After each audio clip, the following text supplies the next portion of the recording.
Hello everyone, this is RadTechShoe and welcome to another Rad review, and in this video we are going to be looking at Bloodstained, Ritual of the Night for the PlayStation 4. A 2D side-scrolling game that is a spiritual successor to some of the older 2D side-scrolling games like Castlevania Symphony of the Night. It definitely has that old school feel to it. Now, even though I've never played Castlevania Symphony of the Night, I do see what a lot of people are saying in that this game is kind of like a spiritual successor to it. And I'm not going to lie, I really did like this game. I've gained a new level of respect for 2D games as of lately, and this game was no exception. So let's go ahead and I'll get started with the review.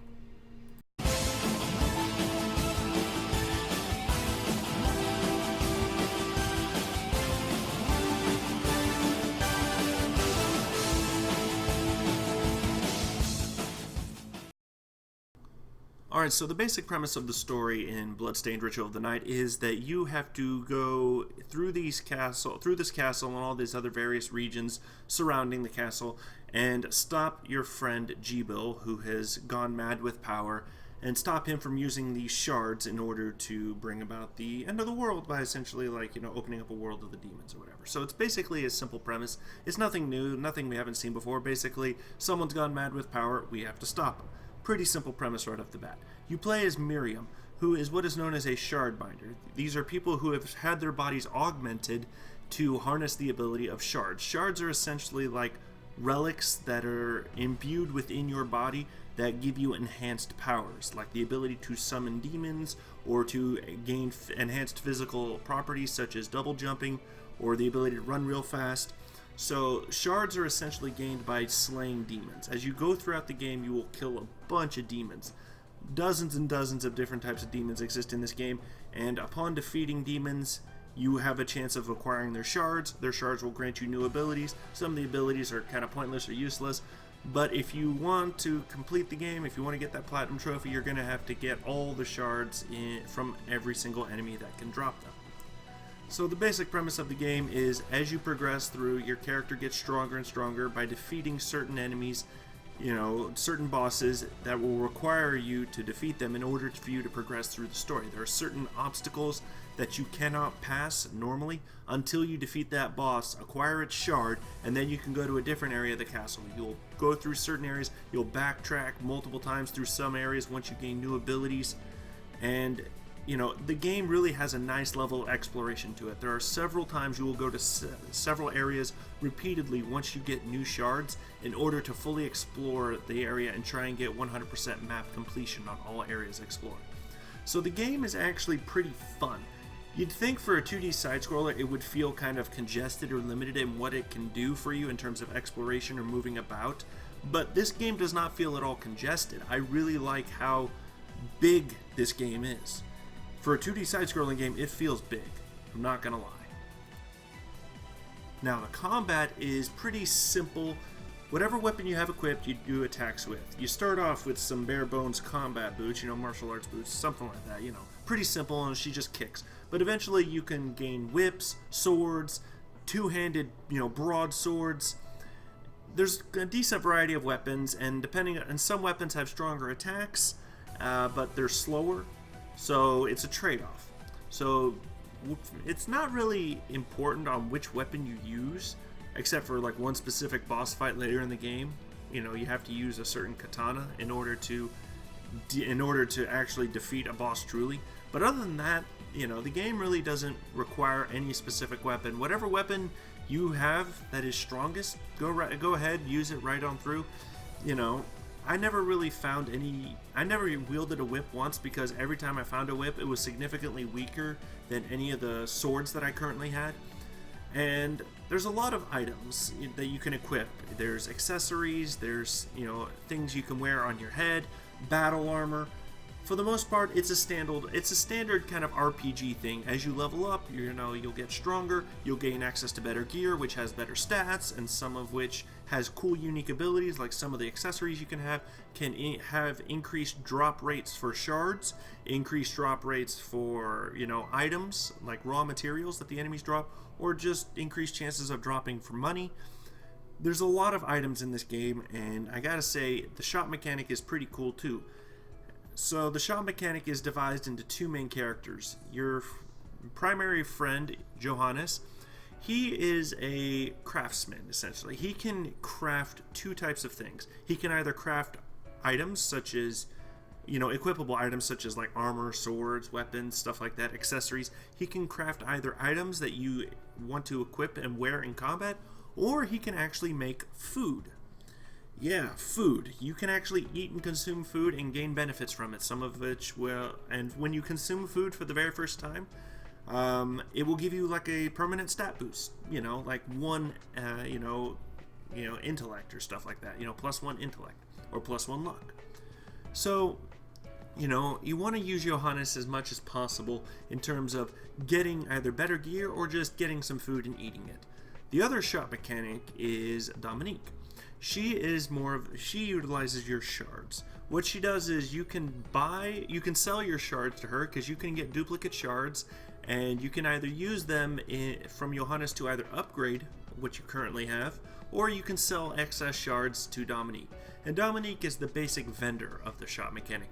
You can buy potions or healing items, or waystones, which teleport you from wherever you currently are, so long as you're not in a boss fight, right back to the shop. Now, that's pretty much it. The shop mechanic has some nice detail. There's a lot to them, but it's not overwhelming. Now, there are side quests in addition. There are 3 vendors that you can either go give items to in order to acquire more gear. Basically, all 3 vendors, they're not technically vendors, but they're side quest vendors, essentially. You go to them, get quests, fulfill the requirements, then come back after you fulfill those small first quests, then they'll have more, and so on and so forth, and max them all out, and you can get all 3 done. Not too hard, just a bunch of simple side quests.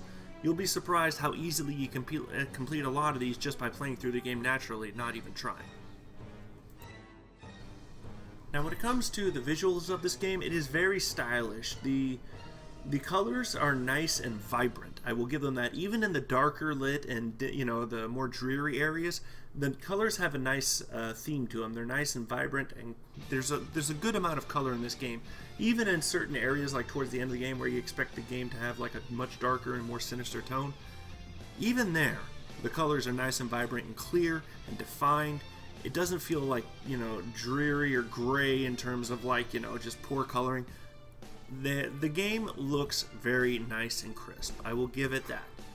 The music is actually somewhat catchy. Some of the areas that you go to, like the Forbidden Garden, some of these areas have some nice music. Other areas are kind of forgettable, but every time you go into an area that is different from one area to the next, like for instance, you start off in the main castle entrance area, and then once you proceed to the garden area, the music completely shifts. And it stays that same music until you either enter a boss fight, or enter a cutscene, or go to an entirely different area.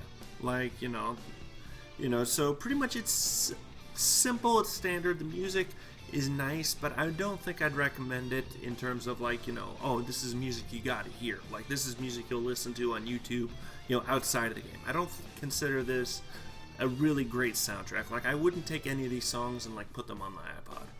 So the music is okay. Fun in certain areas, kind of catchy, but nothing to write home about. Now on to some things that I'm not too particularly happy with or fond of in this game, and one of them is the dismantling mechanic. When you dismantle things, with Johannes can not only craft things for you, but he can break them down. He can take like a weapon or a piece of armor that you bring him, and he can break it down into its raw components that you can use for crafting later. However, it's not so simple. In order to break something down, you actually have to use a resource that for me, I did not have in abundance. Like, I had 15 of them at one point, and when I wanted to break down a piece of armor towards the end of the game, it would cost me 9 of that resource. And I was just like, what the hell? I mean, like, I can't just break stuff down. I can make stuff. As long as I have the raw materials, I can make stuff till the cows come home. 3 ways to Sunday. But in order to dismantle stuff, I have to use an additional resource. I have to use something else, and not money, not something I have an abundance of. It has to be some type of item or drop that I have to go farm in order to break stuff down. Wasn't a fan of that idea when I figured it out. So that's one thing that I'm going to kind of like, chalk up again, uses a strike against this game. I'm not a big fan of that. If I can craft stuff for free, I should be able to break it down for free. At least that's how I feel. One other thing, kind of a small nitpick, and maybe it's just a commentary on the fact that I wasn't too good at this game, but there was one particular boss I absolutely hated, and that was the Carpenter.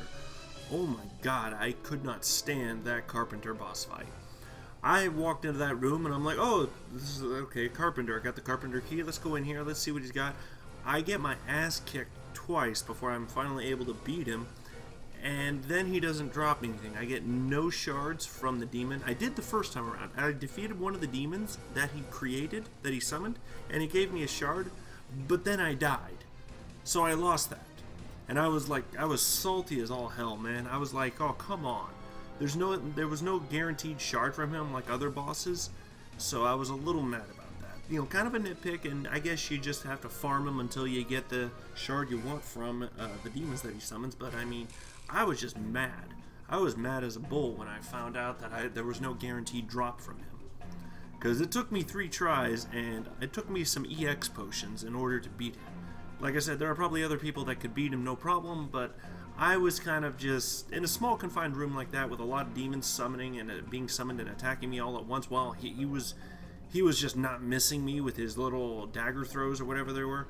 That fight kind of tilted me almost every time I was in it, because I just kept having bad luck and I just kept doing the wrong thing at the wrong time. So those are the small nitpicks I have with the game. They're not game breaking, like I said, they're just kind of small. The Carpenter boss fight is optional.